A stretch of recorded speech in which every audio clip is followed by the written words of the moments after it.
Good morning, Michael. Good morning, Jenny White. How are you? Good. How about you? Not so great. Are you wanting me Not so to great. lead in, ask you some questions while you're not so great? I guess. Sure. Whatever. Is it what your witness of the third presidential assassination attempt here? Is that what it is? Third one? What are we talking about? I went to sleep, woke up. I'm just talking about I had another chick whacked. Uh-oh. But yeah, now it seems like a nothing in the middle of what you're saying. What did I miss? No, I mean, I don't know. Nothing, I guess. Well, don't scare me like that. But now I was going to complain and cry a little bit, and you ruined that whole thing. Well, I just figured you were around when Kennedy got shot. You're around when they tried to shoot Reagan. Now they tried to shoot Trump. So here's your third here. So in other words, I'm old. Hey, I didn't say that. I didn't Thanks even so much, bud. I didn't even insinuate that. Who needs friends when we got friends like you? Yeah, well, hey, thanks to everybody that's been supporting you over at your Give, Send, Go for your lawsuit against the election board. Which, by the way, nothing's going on with yet. Yeah. I mean, we don't even have a filing from the other side. And now I haven't looked at it today, but I looked at it the other day, and there's still no filing from the other side. So yeah. They have a limited window. So they're coming up on that window. I'm going to be interested to see what happens there. But yes, and thank you to everybody who's been supportive. I just can't tell you how much I appreciate that. Yeah. So well, do they even have legal counsel on their side yet? No idea. I mean, no idea. But all I know is there's no filing. There's just our original filing. So I have no idea, and I will update whenever I get, something to update with. But right now, no update. Yeah. It's not the weekend update. See, I'm old enough to remember that one too. Weekend update. That was my gosh, now I'm old enough that I can't remember what Saturday Night Live. That was when Saturday Night Live was good. So anything going on with you? I did read something this morning in a cryptocurrency mag. Elon Musk says that the America is going broke and the dollar will be worth nothing. Well, I mean, we've kind of looked at those scenarios. I mean, ultimately, we know through time that all fiat currency has major problems and collapse at some point. Plus, we're in so much debt, and then you look at the unfunded debt on top of that with the government. Like, you think just the regular national debt is huge, which we've looked at the U.S. debt clock, and maybe on the next show, right at the beginning, I might just bring that up for just a minute go through some of those numbers. But it makes me go cross-eyed and nauseous. Well, those whether you like them or not, banking is kind of a necessary evil, but I don't believe in my heart that we need a private bank to issue our money. I think we have a treasury. I think every state should have its own depository and have its own kind of war chest of commodities, of gold, silver, assets. And then I think we have a national treasury that should issue our money. Our money should not be issued by a private bank in any capacity. But that's just me. So Well, run you're into not these a issues. I mean, Rothschild when you or really think about it, yeah. you're not an Well, when you elitist. think about it, So we talk about the value of our money, but I'll put it in another way. Yeah, I'll put it in another way. It's our purchasing power is literally disappearing. Go back. I was thinking back. I was talking to one of my buddies. He called me out of the blue from high school, and I was thinking back, and we were talking about he bought a brand new Ford F-150 maxed out truck when we were in high school. Literally, that truck cost him like $13,000, and that's a maxed out F-150. You go get a truck like that today, it's $65,000. The purchasing power of our money is just disappearing, but it's by design, because that's a bank's power. Is their power is to inflate, is to issue more debt, and it's just a sad deal. But it goes back to just regular financial education. We don't have that in our schools with our kids. Our kids don't realize anything about finance and money, how it works, and it's just a sad revolving door. But we've got to get rid of that Federal Reserve Bank. It's the worst thing ever. But well, Ron Paul tried. Yeah. He has tried. You can't even get an audit. You can't even get an audit of those guys. Well, no. When you have all the money and everybody else has none, you win the game. That's the way it works. Yeah. Well, think about it, Jenny. They don't even have anything. They literally, they just print that out of thin air. There's no commodity behind that. There's no asset behind that. They just say, hey, you want another $1 billion, $100 billion? Okay, here you go. It's numbers on a spreadsheet somewhere. I don't even think it's that anymore. It's monopoly money. Yeah. We're just all playing Monopoly at this point, Yeah. And some of us have been threatened to go to jail. So it's actually working. Our lives are now a board game. Well, we have a guest on with us this morning. Yeah, we have the guest. Yeah. Sherrie Conley. She is a regular guest. And we have her on this morning. And I was kind of trying to do a Where's Waldo thing. Where's Sherrie Conley? Maybe we ought to bring her in and ask her where she is. You want to bring her in and ask her where she is? Sounds good. All right. Where are you? Good morning from the sunny state of Florida. Okay. I don't want to talk to you anymore now. Bye. I'm at work. I'm here working. Okay. All righty. I guess our definitions of work are different. What, you mean laying by the swimming pool is not work? Wow, that's really working. Yeah. Is that working hard or hardly working, Sherrie? What is that? Well, I think it depends on whether or not you take your computer down there with you. Okay. So long as you can point to it. There's my computer. Yeah, well, I can answer some emails and some text messages and make a phone call or two from the pool side, right? All right. I'm trusting you on this. You are a representative, so I'm trusting you. Yeah.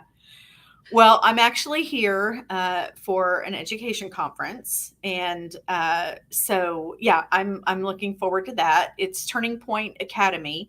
Charlie Kirk has his... What? Charlie Kirk? I know. How could you do such a thing? I know, right? He's so controversial. So yeah, they've put together, his organization has put together a Turning Point Academy for educators. And of course, he's already opened up one school, I believe. He's opened up a K-12, and then they've also either partnered or opened up a college, the University of Austin. And so they're working on the education piece. And so this week, it starts tonight and then goes all day Thursday and then Friday morning.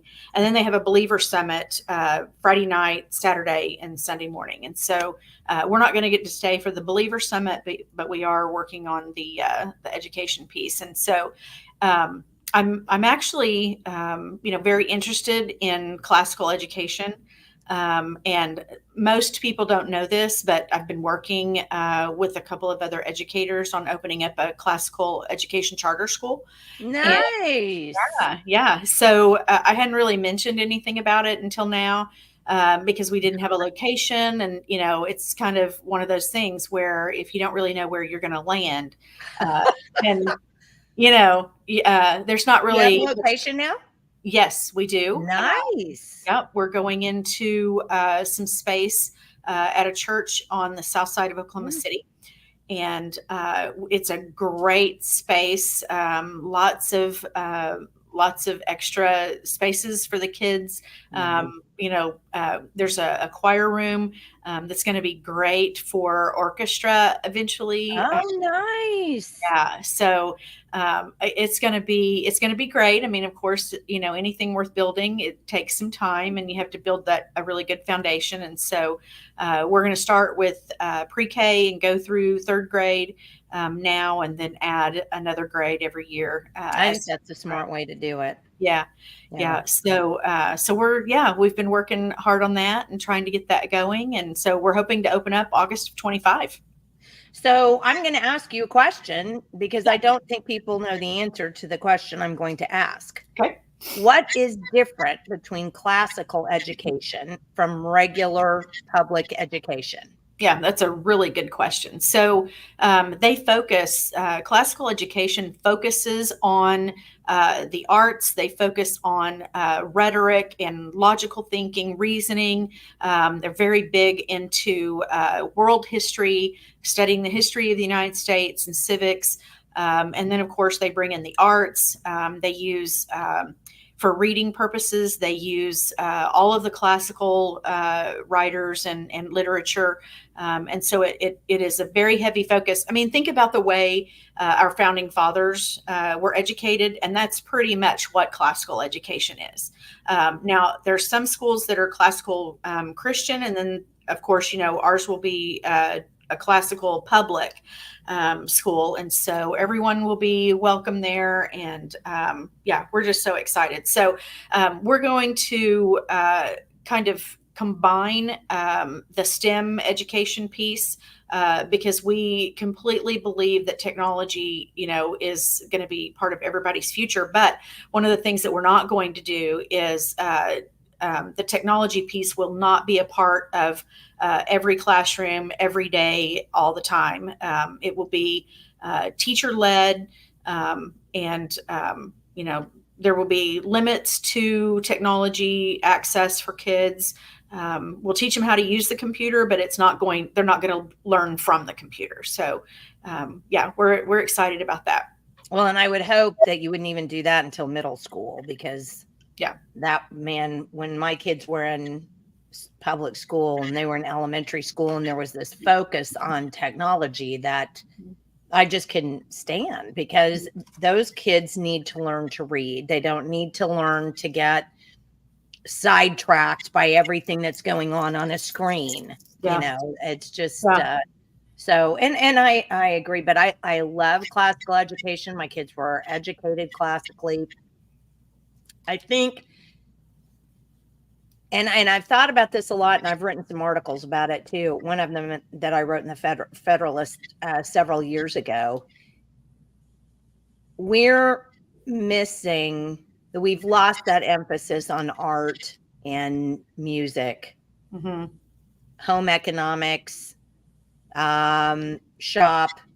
We've lost all those focuses that we used to have. And I firmly believe that music and art particularly, but also the work from your own hands, that's where you see God the biggest. Yeah.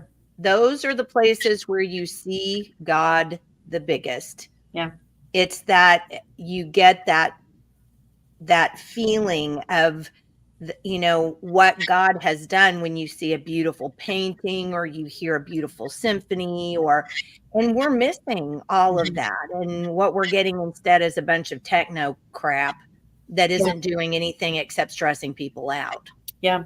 One of the things that I love about classical education is that it focuses on truth, beauty, and goodness. And, there shouldn't be anybody that should disagree with focusing on those things. That if we focus on truth, you're focusing on what is true, and then how to be truthful. And then if you focus on beauty, you're looking for, the beauty in the world and the beauty in people. And then goodness, I mean, you don't have to be a Christian to be good, right? I mean, there are people who do not know Christ, but still have Judeo-Christian values. And so that's the thing that I love about the classical education piece, is focusing on truth, beauty, and goodness. Jana says folk culture with community created to share values and beauty of the local area. Pop culture. Oh, I love that. Pop culture is for consumerism. That's good. Yeah. Thanks, That Jana. is. Oh my gosh, Jana, that's excellent. Thank you so much for that comment. I completely see the difference and hadn't even thought. Yeah, that's good, Jana. Thank you. Yeah, well done. Yeah. So we're excited and looking forward to getting opened up in August. And it's called, thank you. Is that his quote? She said it was Israel. Yeah. So the name of it is Southwest Academy. And so start watching for that. And when you see anything from it, if you'll share it and post it and spread the word. We're going to be, like I said, we're going to be on the south side of Oklahoma City. It's in the Moore Public School District. But it's going to be a great location, because anybody who is, say, driving to Tinker from Moore and Norman, Purcell, the Goldsby area, it'll be a great location there. If you're going downtown, it'll be, it's directly, it's like a mile off of I-35. So anybody who's traveling up I-35, and then of course, if you're, going that direction and you're coming from the west side over by the airport, Newcastle, those areas, it's about a mile off of the highway there too. So off of 240. So it's going to be easy to get to. And like I said, great space, great place for growing. They've got land there. So, if we ever outgrow that space, then, we can look at buying some of the property and building our own school. And so eventually what I'd love to be able to do is to create this and then go across Oklahoma City and create more of them and just have several locations where we've got public school kids that have access to the classical education model. I mean, you think about all of the things that our founding fathers accomplished at very, very young ages. They were brilliant men. And if they were educated in the trivium, the way classical kids are educated, then, we have the potential of raising some very smart, logical thinking, reasoning kids by going back to a classical education model. And I mean, the model that we have in the public schools right now, I would love to be able to change that. I would love to be able to change and go, maybe not 100%. I don't know. Figure out a way to integrate classical education into the public education standards. We really need to do that. I think we just need to scrap everything we have and start back with classical education on everything. I do too. But I believe that that's a very big ship. I agree. And so, we start paddling and then eventually, buy a motor and start moving it that direction. So anyway, I would love to see that happen. The model that we're using now was created by some people who were only interested in building their own companies. And so we've got to get away from... Well, and they were Marxists. I mean, they were Marxists or communists. Yeah. So, that whole communists. Yeah, that whole, yes, Jana, I agree. Let teachers teach. And I believe that if they learn, if they start looking at and examining the classical education model, I think teachers will go back and go, yes, this is what we're missing. This is what it used to be. I say all the time, and I've probably said on here before, that we got away from asking kids when we were studying fables and fairy tales. We would ask them, what's the moral to the story? And we talked about, being friends and being civically minded and being engaged in our communities and loving on people. And we stopped doing that when we stopped asking about morals and started asking what's the main idea. And so, I think that's the reason. Well, no, I'm going to go back on that. We are now seeing a breakdown in Judeo-Christian values, not being a Christian, but the value piece of it, because we no longer talk about having values and morals in school. And, we did that through literature, and we don't do that anymore. Well, it's funny that you're bringing this topic up, so I'm going to share my screen with you. Okay. This is from the Washington Stand. It's a FRC publication, Family Research Council. Mm-hmm. But I was absolutely a little freaked out about this when I read it. 1/3 of surveyed Democrats wish Trump's assassin hadn't missed. And that was a poll that they did. And honestly, I was not shocked by any stretch of the imagination. So don't think that that's what that was. But I think I was surprised that it was that high. Yeah. I mean, I really was surprised. I mean, you're talking about a third.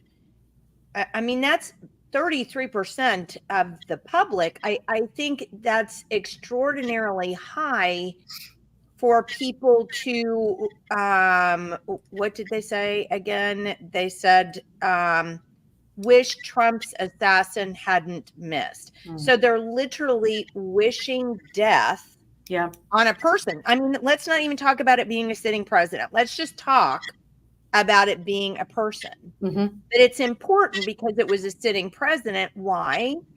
Because of the fact that it's a political, it has everything to do with political nonsense. I mean, so I posted this to my Facebook page the other day because I was kind of surprised that it was that high. And I got to thinking about it, and having, been in education since the late 90s, I got to thinking about exactly what you're saying, Sherrie. And I think what we're seeing, I think you could say, divide it into thirds and say, I think a third of the breakdown in society is coming from social media.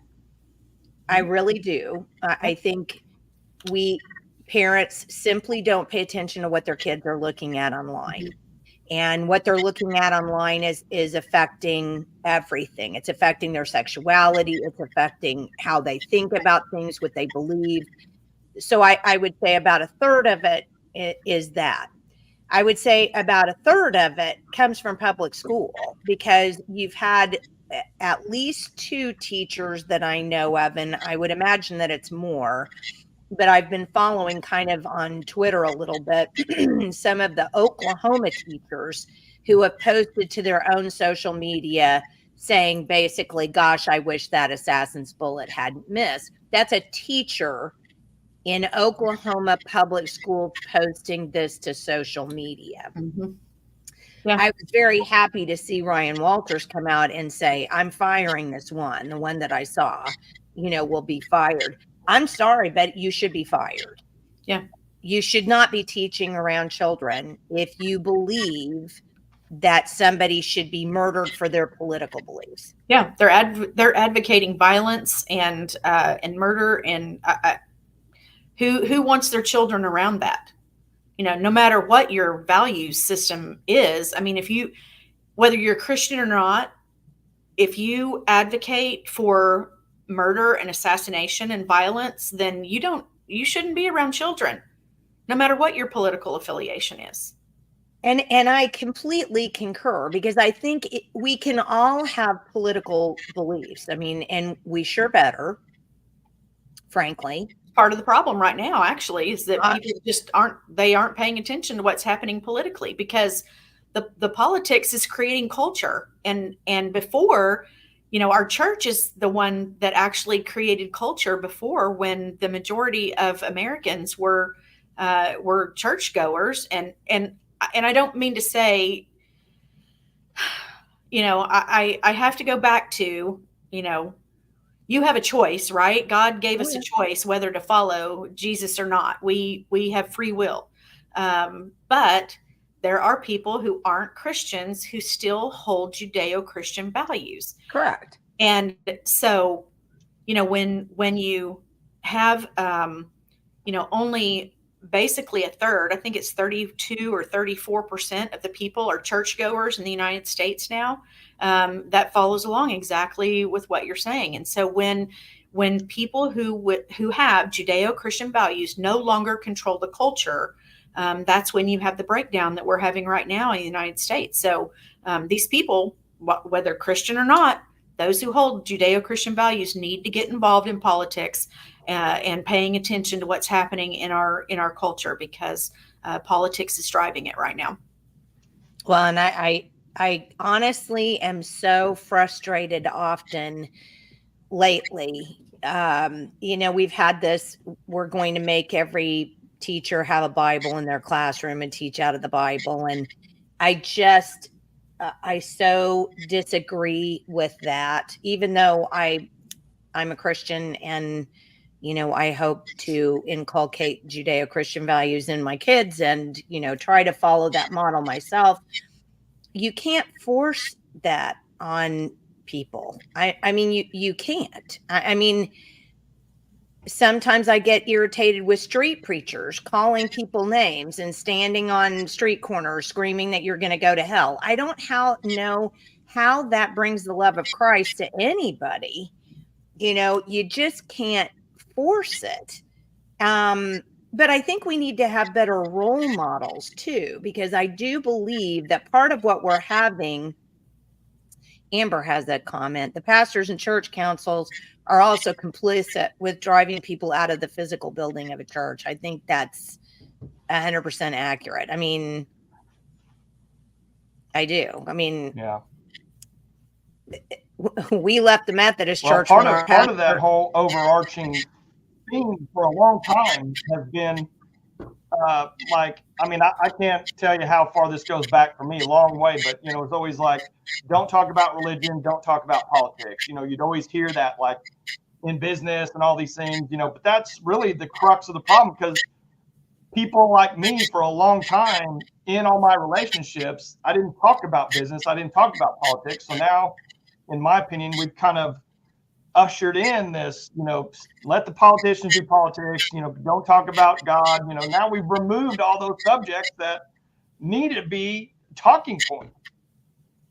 Yeah, exactly. Because when you don't talk about hard subjects, you don't learn how to engage in discourse, civil discourse. And that's the reason why I love the idea of the classical education model, because that's what it teaches kids how to engage in conversations that are hard conversations, and be able to have an opinion about something, use facts to back those opinions up, and to do the research to understand what everything is about, and then be able to defend those stances and ideologies. So it goes exactly to what you're talking about, Michael. That I think that it has been one of those other pieces that we didn't realize, that little tentacle that was spread, that people said, oh, well, don't talk about politics. Like you said, don't talk about politics, don't talk about religion. Well, when you don't talk about either one of those two, you're left with the weather. And, that is not an engaging conversation. And that is not, in Oklahoma, it is. Are you kidding me? That's true. That's true. Yeah. But anyway, that just goes back to, one of the reasons why we're working on that, on the classical education charter school. Well, and just one other point, and just to expand on that a little bit, I think, we've lost that debate fulcrum in everything, because like when you actually sit down and have a real conversation, whether you agree with the other person or not, and it's in a kind of debate situation where you present, they present, you look, they look, you kind of see where they're coming from in the whole 9 yards. That's how democracy is really supposed to work, is, through that debate fulcrum, in my opinion. And now it's completely gone. You just have one side that's so crazy, and you have another side that's, not willing to give up. And, we've lost that. But like, to your point, that probably comes through a process of classical education, for critical thinking, and you engage in those types of classes or those types of activities through your entire adolescent, childhood. And we're just greatly missing that altogether. Yeah. So I'm going to put this back up. People will feed their ideologies online with others who feel the same. And I'm wondering what she's saying, Jana. Activists, is that what you're saying? And then they treat people they know in real life like enemies. And I do believe that that's exactly what's going on. And the sad thing about it is my mom taught in Oklahoma public schools for 30 years. And I remember Mom talking about the classrooms were changing and the kids were changing. And she used to teach gifted and talented. And I remember this was back in the 70s. And I remember one day she came home and she said, well, guess I'm not going to be teaching gifted and talented anymore. And I said, you're kidding. How could that be? I mean, she had like 3 master's degrees and things. I'm like, how could that be? And she said, well, we can't do that anymore because it's going to hurt somebody's feelings if we call these people gifted and talented and they're not. And I remember at the time, and that was probably 78 or 9, maybe that happened, maybe right around in there. And I remember thinking to myself, because I was a teenager then, and I remember thinking to myself, that's not right. I mean, who would complain about that? And why would somebody do something like that? And I remember that never sit well with me. And I remember when I started teaching back in public school myself in the early 2000s and the late 1990s. And I remember listening to some of what the kids had to say. And I thought, I heard this shift happening back then. And I heard the teachers in the lunchrooms, and I heard the administration, well, we're not going to do that. You know what? We're not going to do that to that kid. He's had a hard upbringing. And me going, but he affected my entire classroom. Are you insane? I mean, what about all the other kids that are trying to learn? Well, the one kid who had a bad upbringing has hijacked my entire classroom. And that was happening back then. So it's been embedded in this system for a long time. And it's so embedded at this point because so much of the public teaching establishment has been trained in neo-Marxist principles. I mean, they don't even realize it. They don't even know, but they have literally been training in neo-Marxist principles this has started happening under John Dewey in the 1920s. So it's not as though this is something new. It's just what we're seeing come to the forefront. So you can't go to a teacher and say, well, you can't teach like that. Well, that's how I was taught to teach. So it's honestly, I think it's up to us, Sherrie, to do what you're doing, which is starting charter schools, places that are going to go back to the original model of education, and just trying to start this sucker over, restart this engine, because what we have right now isn't working. And I do believe that, just like we saw that article, 1/3 of surveyed Democrats wish that bullet hadn't missed. That's abnormal. I mean, I'm just going to say it out loud. That's completely abnormal. Nobody should have, the human being should not have that kind of thought process. Well, what you come down to is that 1/3 of the people surveyed have no concept of the value of human life. And that's where abortion comes from. That's where, not holding people accountable comes from. When you don't value human life, then you're not going to hold criminals accountable because, you're not valuing the people who are being impacted by the criminal behavior. And like what you're talking about, not holding students accountable for their behavior. Well, when you don't hold kids accountable, they don't learn that there are consequences for their behavior. And so they end up in drugs and alcohol and, being sexually, not figuring out what sex they are. And then inappropriate with sex. I mean, you've got peer-on-peer sexual assault that is, climbing and getting worse. Sexual assault in the schools, getting worse. And in the churches too. I'm not gonna not recognize that, but I mean, we have a breakdown in the value system in our country, and our forefathers pointed that out, that when the value system in your society goes down, that's when you start losing your country. And what's interesting is how long did the Roman Empire last?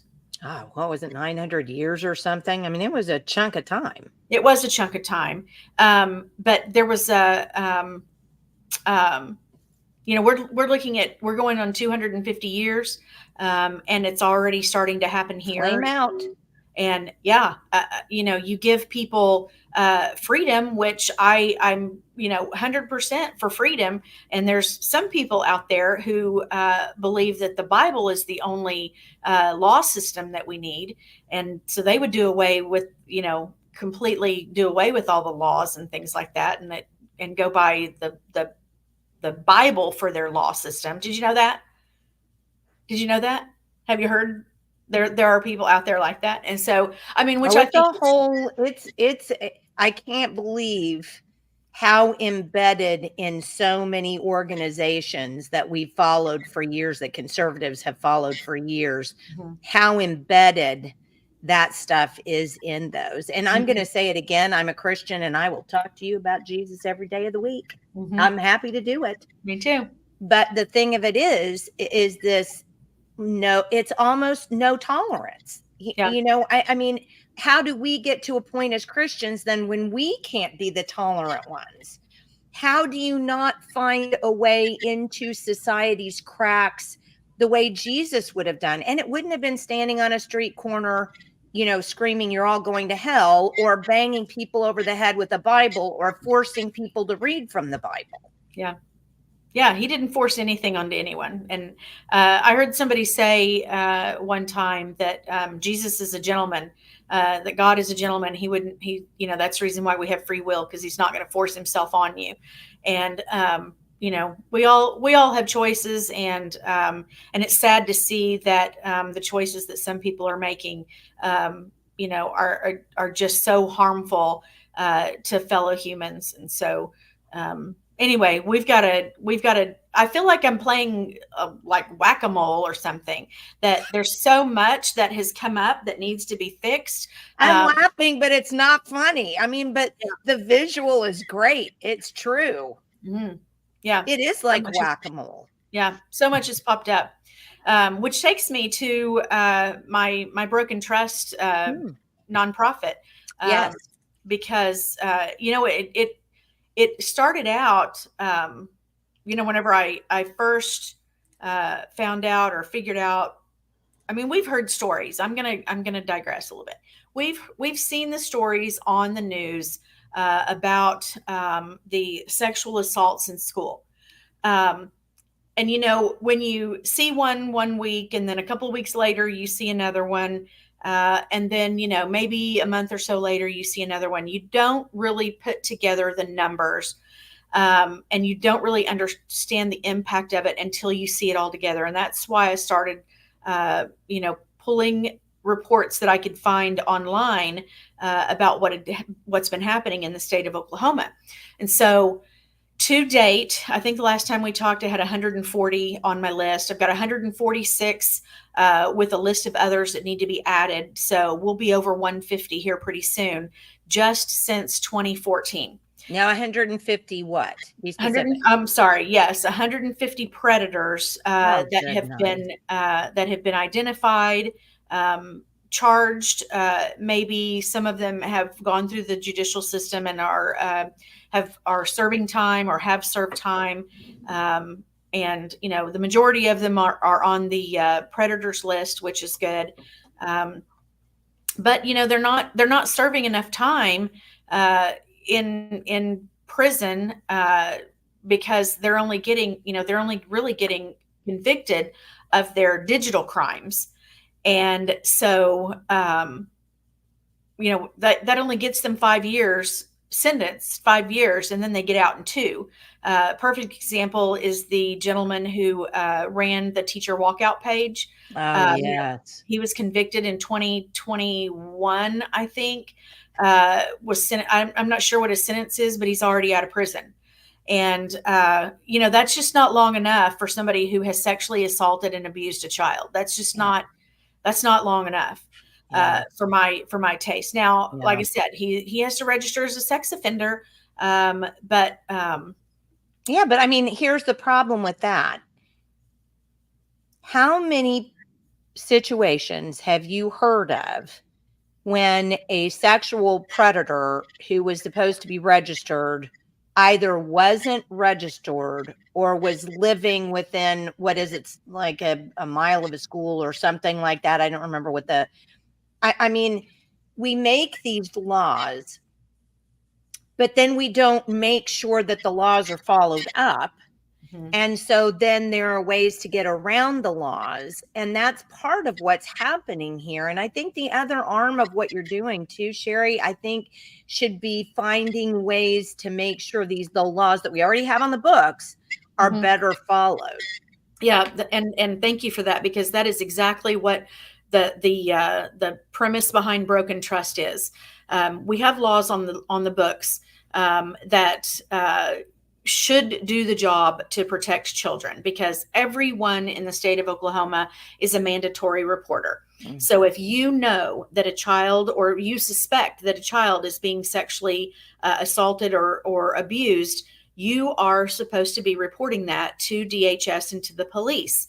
And so that law alone should be enough to protect children from sexual predators in schools, because I've talked to all kinds of people who have said, yeah, there were many people in the community that knew about it, but nobody did anything about it. And so that person, knowing if they didn't call the police and report that, they broke the law just by not reporting. And so it's important that everybody in the state of Oklahoma understands that they are a mandatory reporter. So we did have a principal, at least one that I know of, because she's a friend of mine, who there was somebody that was abusing a child in a school.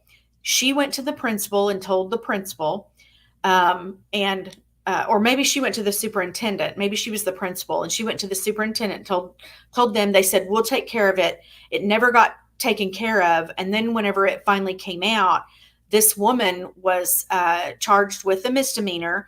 And now she's got her job back. But she didn't report. She learned a very valuable lesson that she should not have listened to the superintendent, because the law says that if you know about it, you are responsible for it. And so, sorry, I've got something on my glasses. So anyway, there are people some kind of a public service announcement with mm-hmm. that. We mm-hmm. need to find a way to get that information out. Yeah. Do a little campaign. You are a reporter. We might have to see if we can put our heads together and see, maybe Janelle and Kevin Batts would help us out with that. Yeah, that's a good idea. Yeah. And again, broken trust, that's what we want to do. We want to make sure that Oklahomans understand, number one, what the laws are, what they should be able, parents, what they should be able to expect from the school system when they believe something like this is happening. And part of that problem is that, parents are being told, report it to the school. Well, when the schools investigate themselves, when the fox is in charge of the hen house. That's right. That sometimes, there's going to be people who, like we said, they don't have Judeo-Christian values. They don't live by. And again, I'm not going to say that they have to be Christian in order to have Judeo-Christian values, because if they have a value system, they're going to protect the children. But the trend has been protect the reputation of the school and the community. And when you do that, that harms children. Yes. And by protecting the reputation of the school, ergo you're protecting the victim or the predator instead of the victim. Right. And the culture needs to shift, that we are going to protect the victims at all cost. And you know what, from my purview, and everybody that I've talked to about this, everyone agrees that when a school stands up for the victim and takes out the predator, that is what grows the reputation of the school. Because if people say, oh, you know what, XYZ district, they fired that guy, and, he's now in prison for this. And the school board stood behind that firing, and they went to the police. They were willing to tell that story. People are going to go, I'm going to trust that administrator. I'm going to trust that school board to do the right things for their children. And so, I completely disagree with the notion that protecting the school means hiding, the sins of, somebody who is violating children. I completely, disagree with that opinion. So yeah, but you know what? I personally, the way I see it happening, and the way I kind of saw different things happening when under administrators when I was teaching, I've seen it be the administrator. They don't want it to come back on them. Mm-hmm. I mean, the administration doesn't want the community looking at them like, well, you didn't protect my kid, or that. So they, instead of coming forward and getting everything out into the light, and here's what happened, and we did our best, but we're working on it right now. They don't do that. They cover everything up, trying to keep themselves and keep what people think about them pristine, or whatever it is that they think, it is. Mm-hmm. I mean, I blame administration. I mean, yeah. Well, and that's where the name I've seen it happen too many times as a teacher. Yeah. And that's where the name Broken Trust came from, is because, we're in a position right now where the trust in the public school system is way, way down. And because they are breaking the trust of the parents, if they are honest and open and transparent, then the trust is going to come back. When you are, what does that say? Change the pay for admin, keep it on level with senior teachers. Oh, honestly, I'm 100% behind Jana Belcher, because how many times, look at the administrator salaries. Good night. What was Gist making in Tulsa? Wasn't it $280 a year? My husband's an engineer and doesn't even make that. Yeah. With a master's degree in electrical engineering, and he doesn't make what a superintendent makes. That's out freaking outrageous. Yeah. Why is Oklahoma paying that kind of money for these people who do so much to duck responsibility for so many things, from keeping kids safe to getting them educated? Yeah. Yeah. And if we're going to say, okay, I always have to read the I know, so sorry. No, Amber says that goes back to failed leadership. Good leaders are transparent and work for the people they represent. Administrators in schools included. 100%, Amber. Yeah. I mean, 100%. And I really do believe. Why do we pay such amazingly inflated salaries for administrators, public school administrators in Oklahoma? Sherrie, do you know? No, I don't. And Costa. Yeah. Well, I kind of, I get conflicted on this, because I agree with being able to pay someone what they are worth. That's what happens when you have advanced degrees and you have, certifications and things where you have excellent training, right? You want to be able to pay people what their value is based on what they bring to the table. But at the same time, I look at it and I think, why are we not looking at paying superintendents based on the number of students that are in their school district? Paying them a per pupil. We pay the school what we believe a child is valued. We put a value on what it costs to educate that child. Well, why would we not also do that with superintendents? And I go back and forth on that because, there are superintendents that do way more than just, superintendent. Some of them coach in the small towns. They coach, they drive buses, they mow the lawn in some cases. And I completely understand that. But I also think that $400,000 a year, which I believe is what the total, it was close to $400,000 a year is what they were paying Deborah Gist. And when you look at the benefits package and everything, I think it was close to 400,000. And so, when you look at paying an administrator that much, now I understand that there are challenges in that district. But, the people that are the boots on the ground in the classroom, those are the ones that are actually dealing with the issues at hand. And, we should be, making sure that they are compensated for what they're having to, deal with. Because like I taught more when I first got into education, I taught more. And, my math scores, I taught fifth grade math. My math scores were, 98%. Of the kids were passing, either passing or advanced. And I had 2% that were, the ones that were not necessarily, doing well. And so when you go into schools like Tulsa Public Schools and Oklahoma City Public Schools, that is flipped, where, if you look at the test scores, there's, 10, 15% of the kids are passing and the other 80% or not. And that creates a challenge. But what I will go back to is that you can't, and I said this earlier on a texting thread with some of my colleagues, is that you cannot dig a deep hole with a spoon. You need a shovel or a backhoe. And, that comparison, that metaphor is comparing that to curriculum and teaching ideologies. And so when you're trying to teach somebody to read by asking them a question like, okay, look at the pictures and, tell me what you think that word could be.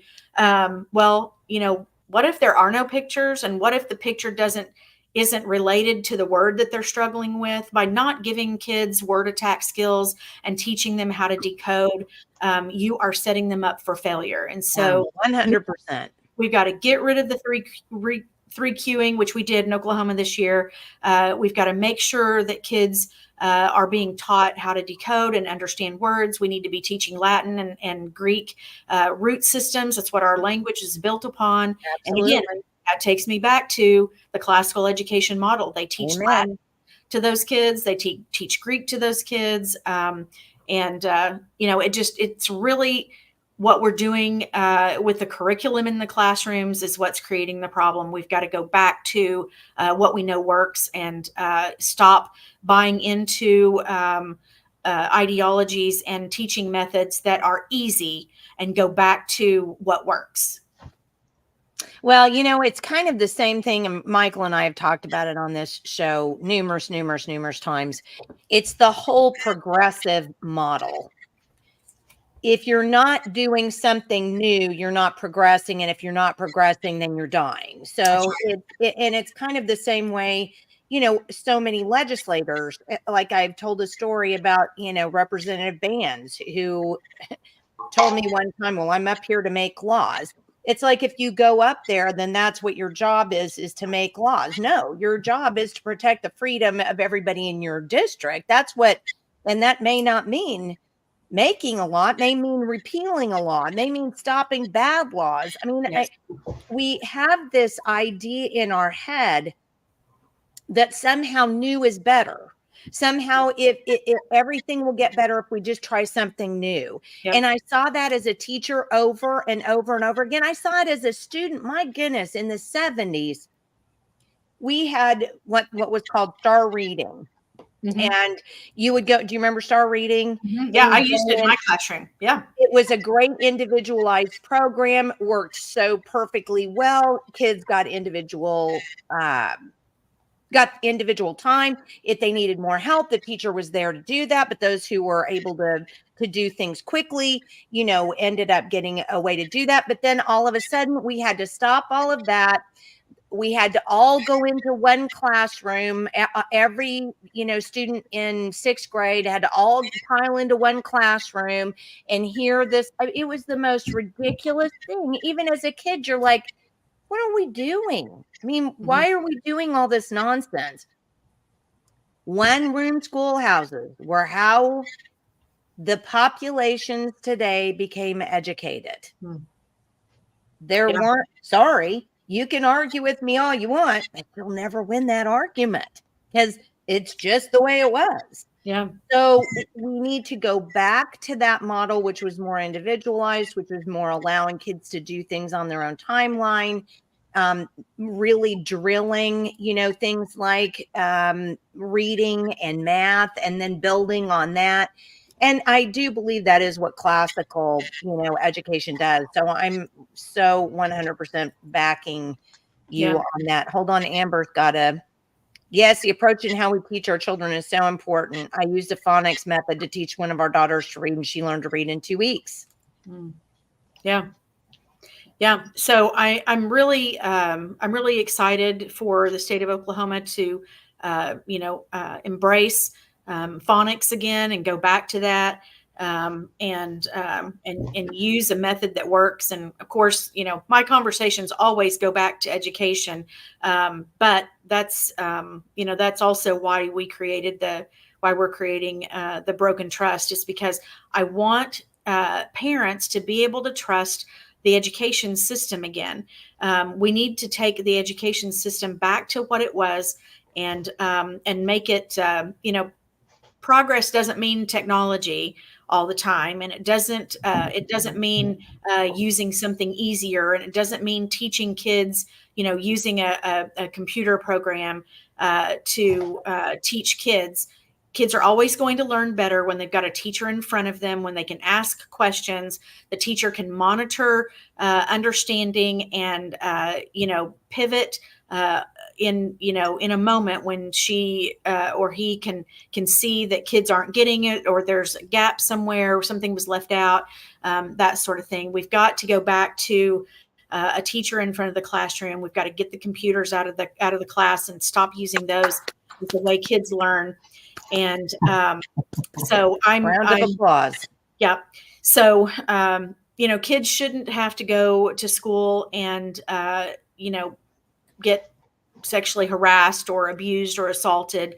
There shouldn't be an adult, using innuendos and things like that with our boys and our girls, and, making them feel less than by getting sexually harassed. A lot of times kids, they don't understand that that's what's happening. And some of the stories that I've heard, we have young girls that have gotten involved with their coaches, on a sexual level.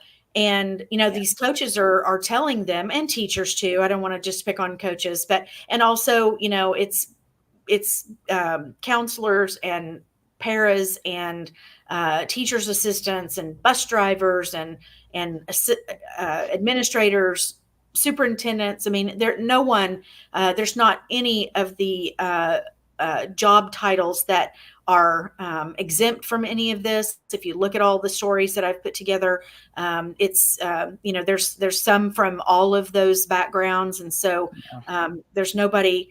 The kids are not going to necessarily be safe. I mean, we have to stop the mentality of thinking that when we send our kids to school, that everybody in that building has the best for kids in mind, because the statistics are just showing that is just not true.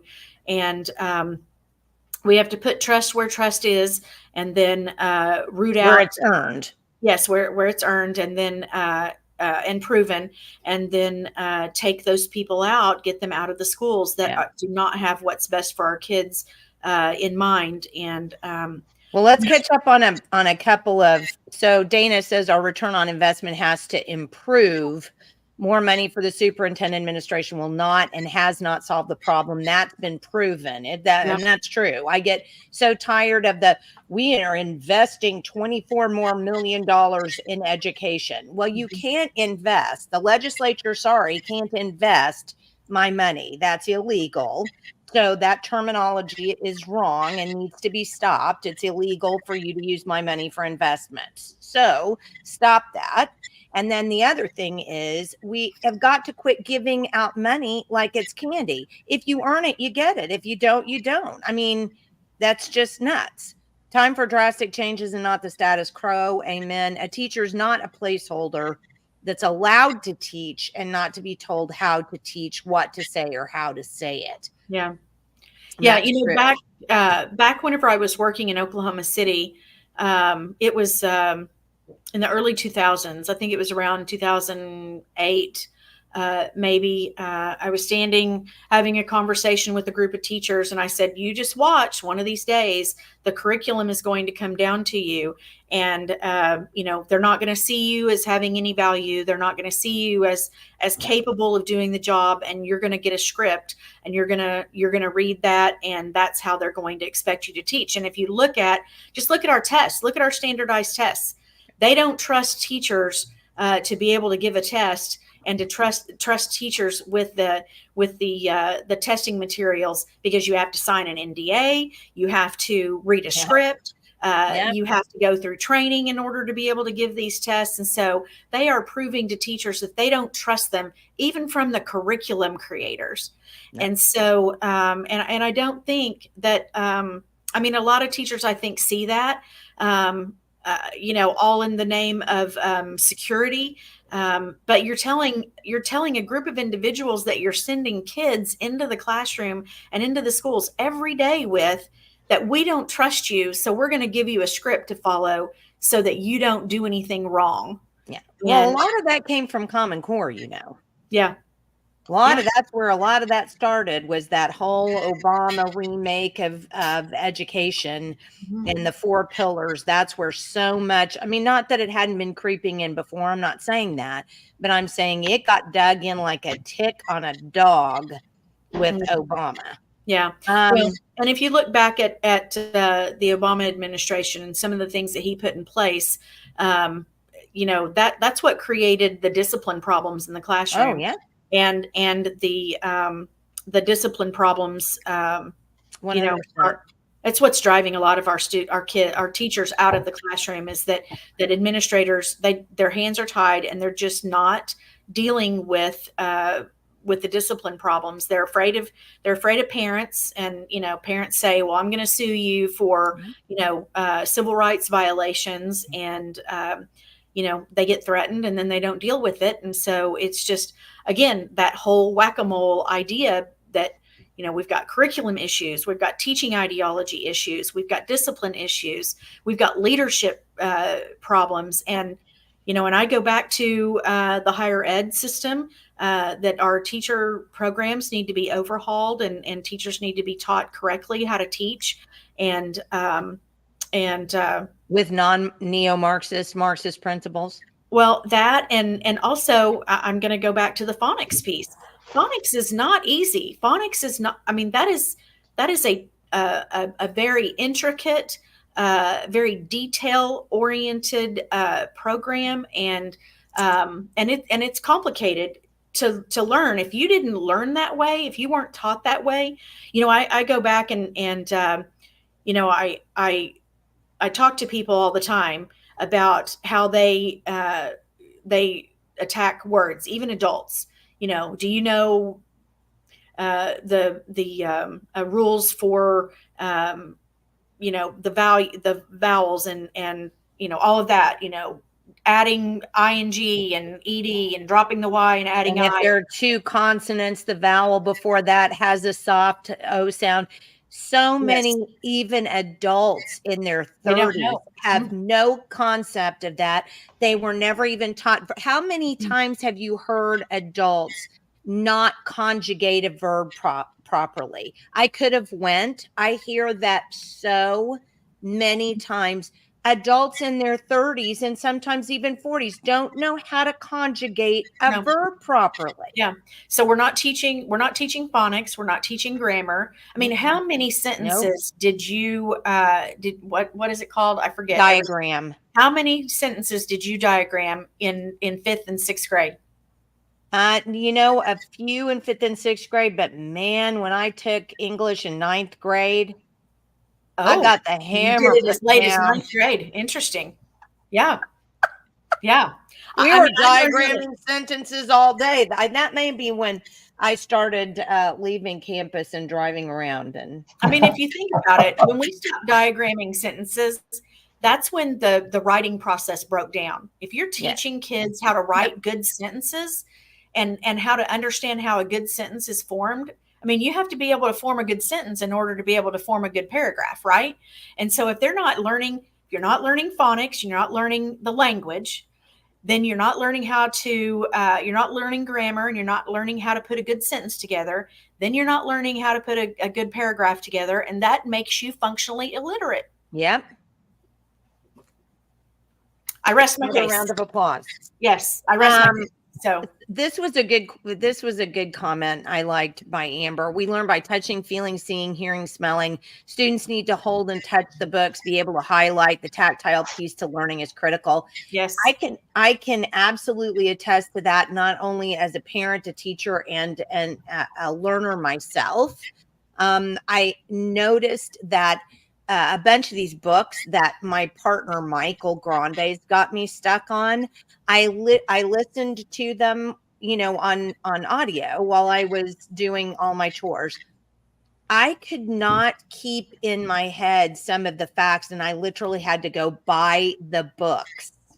Because I couldn't. I had to see the words on the page to help them stick in my head. I couldn't just audibly put them in on the hard drive that way. I had to have that tactile, like Amber said, response. And we don't do that. That's the other problem. When you have kids on computers, what are you going to do? Try to touch? I mean, it doesn't work that way. You literally have to have that brain connect. My mother used to tell me, because she had 2 degrees in English, and she was an English teacher and literature teacher for her whole career. And I remember her telling me, things like, well, Jenny, every time you underline this sentence, that will help you, because this part, just doing this, helps putting it in your head. Yeah. And it's true that when I do things like that, I totally remember more. Yeah.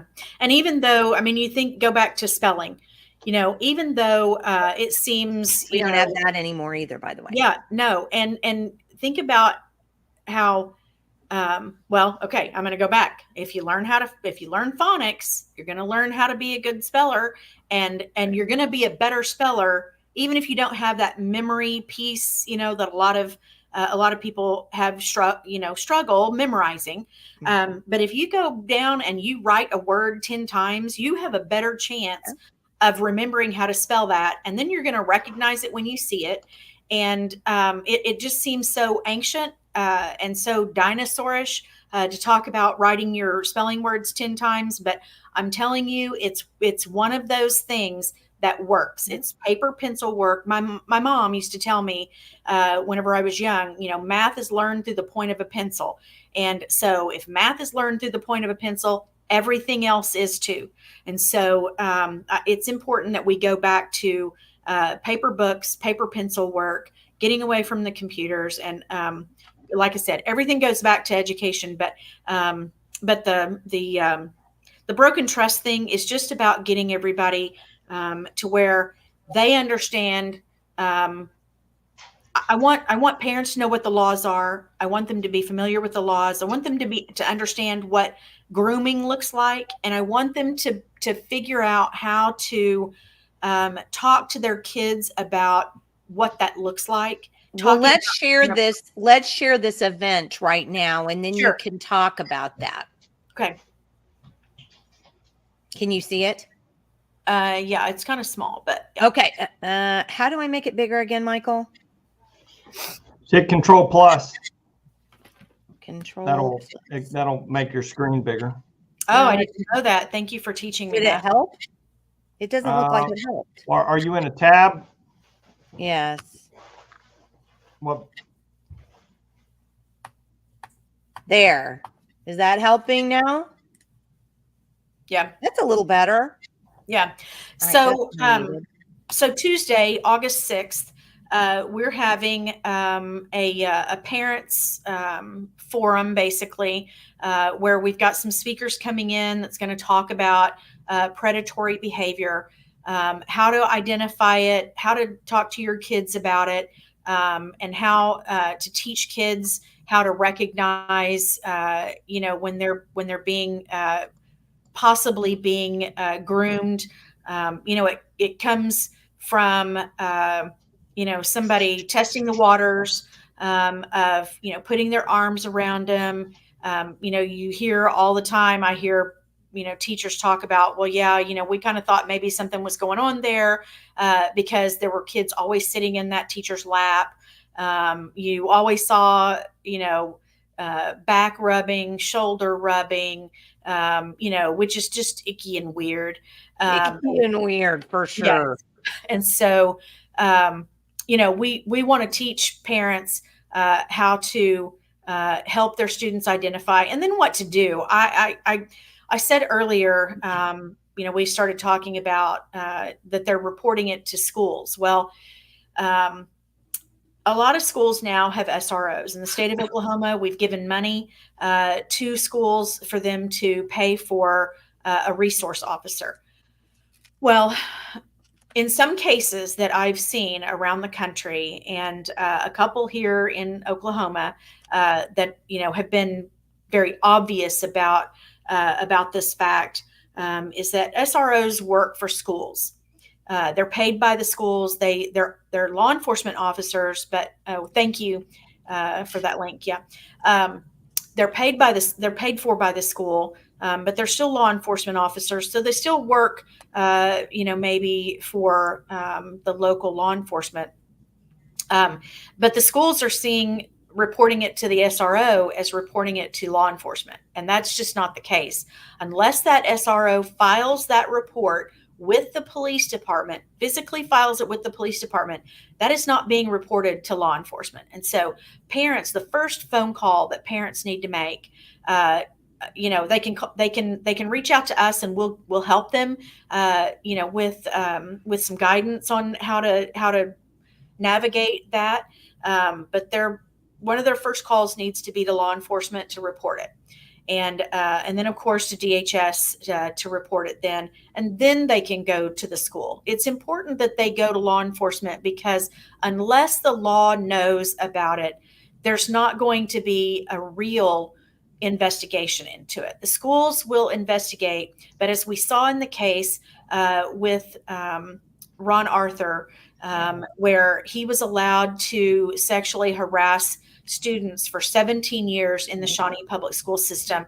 And it's because that was their idea of investigating. And they slapped him on the wrist and said, read this book and do a report. And I believe, I counted it last time, I believe it's around 10 times that he was reported, that they could find. Now, I'm going to remind me to go back and talk about a 7-year gap between superintendents, because I believe there's a case to be made there. But over 2 different administrations, there were reports made to the superintendents, to the school boards, and he was just put on leave or told he has to do X, Y, Z. It was never reported to law enforcement. And that's why it took so long to get him out of that school, is because it wasn't reported to law enforcement. It was only reported to the school. So when it came out in 2021 and then he had charges filed against him, that's when they were finally able to get him. And so that's if you go back and you look at the court documents from the Ron Arthur case, yes, that's right, Dana. The school's going to tell them that they're handling it internally, and some schools will. I don't want to paint all schools a broad brush. Yes, I don't want to use a broad brush, because there are schools that have done the right thing. Lexington Public Schools in my district, they had a report of a guy that was abusing some kids. They discharged him. It was reported to the police. The guy is already within the court system, and I believe he's been convicted already. And that just happened last school year. And so there are schools doing the right thing, and Lexington Public Schools has been one of them. And so I appreciate them. I want to give them a shout out and tell them, good job, Superintendent Hall, for doing the right thing, and to the school board members for doing the right thing there. But you go back to, and I think I use Shawnee because it is the worst case scenario that we know about in the state of Oklahoma. And I'm going to say that we know about because there's been some trash that has been passed around. And that story is getting ready to come out, I believe, even more publicly than what it has been.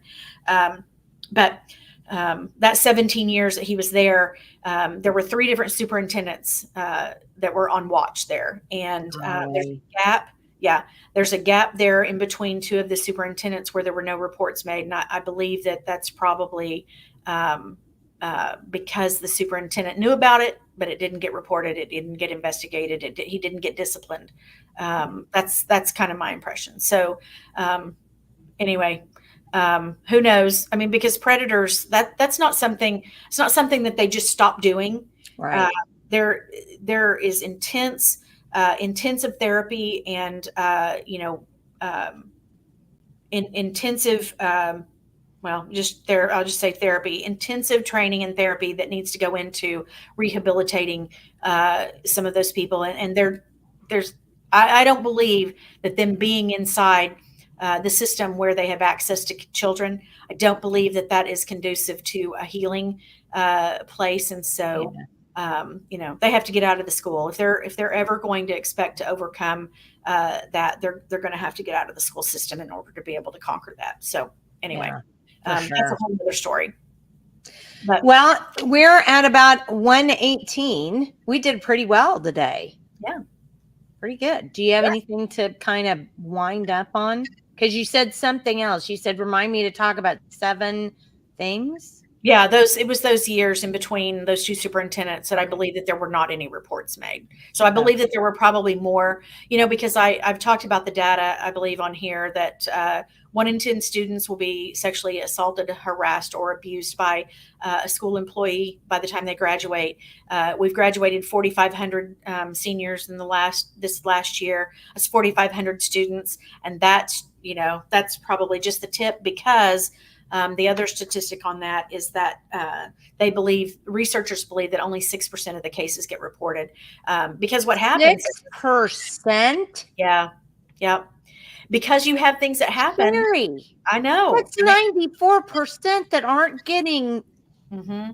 Oh my goodness, that's crazy. Yeah. So think about what happened. I'm going to go back and use again, worst case scenario, that we know of. And we've got court documents, that lay it all out for us, that if you think about only 6% of the cases, there's only been a few in Shawnee that have come forward. And so if you take them as the 6%, the other 94%. And so think about even the 6% that came forward. Those students who were sexually abused by this man, they saw the system, they saw him getting disciplined. They knew that it was getting reported, but nothing was being done to this man. So the victims sit back and they think, nothing is going to come of this. Why should I, risk what has happened Yeah. and come out with that story if nobody is going to hold that adult accountable. And so the kids lose trust. And again, that's where that name broken trust comes from, because those kids that are getting let down and abused by the system in whatever way it is, whether it's bullying or sexual assault or harassment or, however it is that their trust is being broken, they're losing faith in adults, they're losing faith in the system. And then the parents see, my kids have been, yes, Dana, exactly. That's why we're here. They're seeing that nothing is happening to these people who should be held accountable for stealing the innocence of children. Yeah. And, Yes. when you steal the innocence of a child, they grow up distrustful. And then some of those kids, if they don't ever get help, some of them, I'm not saying all of them, but some of them, they grow up not getting help. Some of those kids end up being abusers themselves. And, some of them do just fine. They go on and they live their life and they get over it. By whatever means, they're able to cope with it. But they still have that memory in their mind that, this happened to me. Adults in that building allowed that to happen to me. Nobody did anything about that. Well, it's like, oh gosh, I can't think of her name suddenly. Her name, I see her face, but I can't think of her name. She was the one that was the Little Axe reporter. Ashley Rowland. Ashley. Mm-hmm. It's like Ashley said, and it was heartbreaking. She said, then it makes me feel like I take that to mean that nobody cares, because Mm-hmm. nobody was listening to me. Nobody was, that's how I take that, is that nobody cares. What a horrible thing. Mm-hmm. I just remember that broke my heart when she said that, because I thought that's crazy. Well, Michael, tell Sherrie about your son's coach and what he said to the boys that day. Let me think about what that was the one where he was talking about he was going to be free. Oh yeah, my son in middle school, his one of his coaches was getting a divorce. The boys knew all about it. He was literally just constantly like, talking to the group of kids and being like, hey, your boy's about to get divorced. I'm going to be free. I'm going to be able to do whatever I want. I'm just like, it was unbelievable that this guy was talking to all these kids like this. My son was coming home in just disbelief all the time. He's like, I can't believe this guy's saying this stuff. Yeah. Yeah. So what message is that adult sending about marriage and about, faithfulness and family? That's not the message that we want sent to our kids. Yeah. Well, and another example of that kind of lost trust up at Kingfisher, when that happened with the coach over there, and then they hired the coach back at the school. Mm-hmm. Yeah. You slap him on the wrist and then you hire him back. And the school on top of that has, they've incurred a $5 million debt owed to the victims of these coaches. And then you hire him back. Yeah. That is, but it's negligent. Don't forget, it's not the school. The school has no money of their own. That's the taxpayers in the district that are going to be stuck for that money. Yeah. So their property taxes are going to go up to pay for failed administration. Yeah. So one of the things that I've done, and I haven't completed the research yet, but I started digging into the sinking fund, because one of the things that has come out is that Kingfisher's liability insurance had lapsed. And so let's first go back to, we don't have much time, but so let's first go back to the courts offered, or the attorneys offered a settlement to Kingfisher for $1.5 million in the very beginning. The school board declined that and said, no, we're not going to do that. So then it came back when the judgment came down. Now they have a $5 million bill that they're facing. And so what happens is, so they don't have that $1 million liability, because that's the max that you can claim on your liability insurance is $1 million. And so they don't have that. So that full $5 million is going to have to come out of the sinking fund. Well, what happens is schools every year, they make a determination whenever they start looking at their needs, and they do a needs report to the OSDE.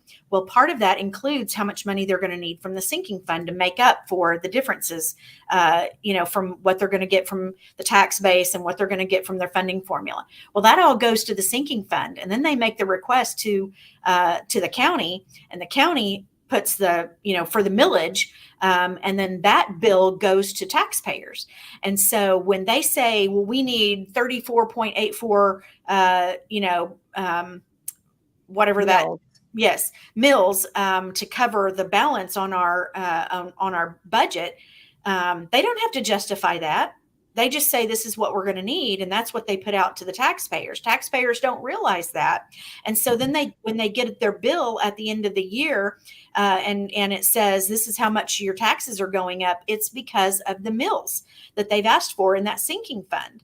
And so I started doing a dive into, looking at all of the sinking funds and looking at how much, the schools are asking for in their sinking funds. And I've been specific in targeting those schools that have had those settlements recently to see where it goes up, because one of the news reports from Kingfisher said that the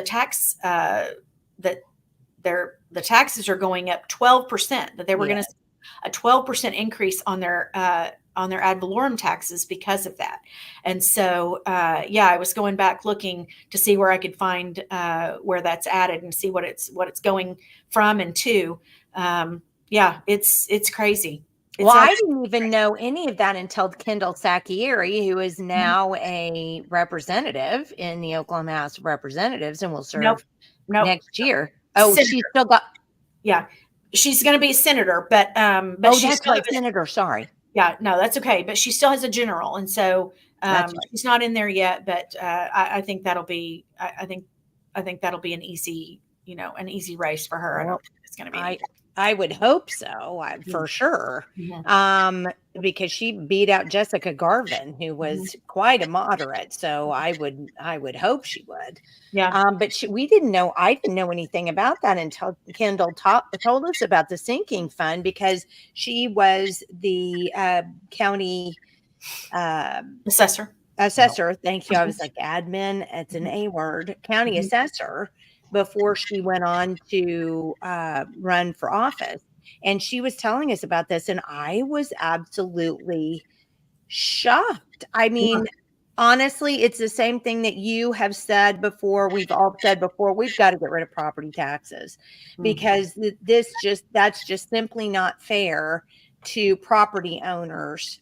It's not property owners. I mean, property sitters, whatever we're called now. Renters. You're a renter. Yes, renters. It's not even right, because now that school district basically gets out of a way of coming up with the money themselves. I mean, to me, the administrators should have to go out and take loans for that. Yeah. Well, and I think that each one of the board members should be held responsible. Absolutely. And it shouldn't be paid for with tax dollars. Those board members should have to have liability insurance of their own, and we should be able to civilly go after those board members and the administrators who've allowed it to happen. Because if you hurt their pocketbook, they're definitely going to do what they can in order to ensure that nothing like that happens again. And there's just no accountability for them when it comes to these lawsuits that's being filed against them. And a lot of people look at the attorney and say, well, he's just getting rich off of it, which he is. That's no lie. He is. But you know what? He's doing what he can to try to hold the schools accountable, because when you hold the school, but there again, see, the thing is that the parents, and this is the other piece of broken trust and the educating of parents, is that if parents know that their pocketbook is being impacted by the lack of accountability that's being held or taken or whatever with the administrators and with the school board members, there would be more of the parents that would be like, you'd better be protecting kids, and you'd better be firing these people when you find out, because you're going to be held responsible, and then I'm going to have to pay for your irresponsibility. So 100%. I mean, that's always been, I mean, Michael, you've always had that feeling too. I mean, because we have board members. That's why you ran for school board. Yeah. Because they just don't, there's no responsibility there. Well, I hate to say accountability with them. Do what? I said there's no accountability back to them for their decisions in any capacity, really. Yeah, none whatsoever. They're not held accountable to what happens. And you know, like we were watching, I was watching the latest state school board meeting, and Ebony Johnson said that the school board had adopted, the policy of academics, being the driving force behind the school board. And I love that. That is exactly what needs to happen. That the school board members need to be, they're not just about approving a budget. The school board members are there because they are responsible for ensuring that the education of the kids is appropriate, and that the kids are being educated. And if they're not being educated, then school board members, they need to see that is part of their mission, is to ensure that kids are getting a good education. And that's not just about approving a budget. Absolutely. 100%. Yep. All right. Well, we probably better jump on. We've had a great audience this morning, and they've stuck right along with us. So, good. But I hate to drag them out too much further. Yeah. But this was a great conversation today. Boy, I think we covered some really great things. And I hope our new legislators that are coming in, some of them were listening, or that we can pass this on, because I think people, they're like you said, I love the whack-a-mole analogy. Yeah. We've got to start filling some of these holes, and not with moles. Yeah. Let me say one. Sorry, go ahead. Do you have something? Okay. Go ahead. Let me say one other thing. We're starting out with the parent presentation in Mustang on the 6th of August. We've got another one that is in the process of planning for a church in Moore. We want everyone who is interested in understanding this and getting involved and learning about this. We want them to be able to come either to one that is being scheduled, or if they're interested in trying to get us to come to to one of their locations, we will be happy to bring our presentation to them. So anybody interested in this, please come or contact us, and we will bring the conversation to your church. Okay. And this is Broken Trust. Where can they get in touch with you to do that? Via the website? Yes, there is an email there for the website. It's connect@brokentrust.website. And they can email us there. They can find us on Facebook, and they can contact us through Messenger. And then, of course, they can always, if they're friends with me, they can contact me or Dana. Connect@brokentrustwebsite.com. No, it's brokentrust.website. Oh, .website. Okay. Yep. All right. Got it. Yeah. Okay. So that's how you can get in touch with them. Yeah. And if somebody has a story, if somebody knows about something that's going on, they can share that story there, and we'll help them navigate. If they have a situation that's happening with them, they can contact us, and we'll help them, navigate that. That's one of the things that we want to educate, and we want to advocate. So, reach out to us if you have a story of your own, or if you know of a story. We'll be happy to look into it. Perfect. Well, Sherrie, you guys go and have a wonderful time, and have a great rest of your conference. And we will talk to you again next month. Yes, ma'am. See you later. Bye, right, Michael. Have a good day, you guys. All right. You too. All right. Bye. Wow, great show. Yeah. So many clips to take from that. I think one of them's got to be the whack-a-mole because that was phenomenal. I love Yeah, that like one. that. We're gonna do the whack-a-mole clip on that one. So yeah, that was great. Thanks for everybody tuning in. We had a great audience today. If you saw something you like, please take the time to share it with people that you know and get them to find us on Wednesday mornings at 9 a.m. And then here in the next, 3 weeks, Michael will be back on Friday mornings at 9 a.m. as well, live. So, next Wednesday, the 31st, we'll have Glenn Mulready and Caleb Blount on talking about insurance in Oklahoma. It is kind of a big topic right now. Unfortunately, Commissioner Glenn Mulready is the insurance commissioner in Oklahoma. He was not able to be live Wednesday morning, so we're going to have to do he will be a broadcast section, but Michael and I will be live while we play that broadcast, so we can still interact with you, or you guys can ask questions, and then Kayla will be on live after that, and then you can ask her questions directly. So just wanted to make sure that everybody knew that, but that's what'll be happening next Wednesday. Friday, we are going to replay our interview with Teresa Mull, one of my old editors from Heartland Institute, who wrote a book called Woke Proof Your Life. We had a great time talking with her.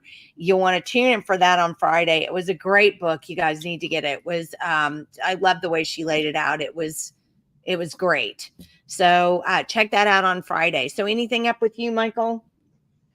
No, nothing major, just regular summer stuff. But I hope that in the future we can somehow incentivize these school districts to actually produce results, in some manner of some way. I mean, because that's what it really comes down to is there is no accountability. They can pretty much say or do whatever they want. If they have a bad year, this or that, they can just say, oh, it's because of this or that. There's no real incentive to really produce productive kids out of these school districts. And I hope that in the future we can somehow, have some type of performance-based incentive, it can't be that difficult to implement something like that. I just hope we can do that and kind of break that just non-accountable government control on these schools. Well, and I do want to ask you a question because I know you have a job. So what happens when you don't do your job? Well, if I don't do my job, I get fired. So I don't know why we can't get rid of these superintendents. It doesn't make any sense to me other than COSA. We have a lobbying arm, which is the Council of Cooperative School Superintendents or something like that. And that lobbies the legislature and threatens them. If you don't give us this, our voting block won't vote for you, which is hysterical because how many teachers vote for conservatives anymore anyway? And then yet you can do a terrible job at your job, but then be assured that the legislature will bring you back a $24 million investment, right? No matter how badly you do. So, and Dana's right. Parents have to stand up and call for accountability. It can't just be us. I mean, it can't just be the few people. There's got to be a way. Well, and maybe you have a spur like Sherrie's school that really starts something that people can see real results in. You start getting a long line of teachers on a waiting list wanting to teach in a system like that, and you've got more and more students that's wanting to get into a system like that. Maybe that's just how it's got to start. Is so grassroots at the lowest level of someone actually just going out and doing it. Maybe that's just the model, going forward. How it's got to be. No, and I agree with that, and I'm so excited to hear Sherrie doing that. I wish I taught little people. I would go see if I could apply for a job at her school. All right. Well, everybody, thank you for tuning in. We'll see you on Friday for Woke Proof Your Life. And then we will see you next Wednesday for Insurance Commissioner Glenn Mulready. So be sure to tune in on Friday. If you haven't, please take a second to invite people to join our newsletter. You can do that at rope2.org. All you have to do is get on the website. It's right there in front of you, rope2.org. Right there. Please buzz on the website, sign up for a newsletter. I do try to get it out on Mondays and it's just kind of a recap of the videos. I don't usually have time to write during the summers, but if I do, it's in there. So please sign up for our newsletter. And again, thank you for going to our Give, Send, Go account. That's also right there if you go to rope2.org, it's right there in the, what do they call that? The gutter on the side there. You'll see you can go to the Give, Send, Go webpage to help me out with the lawsuit against the Oklahoma State Election Board. So check us out and tell people about us. So, all right. Good to be with you again, Michael. So happy to see you, and we will see you again next week. All right. Bye. All right. Thanks for joining.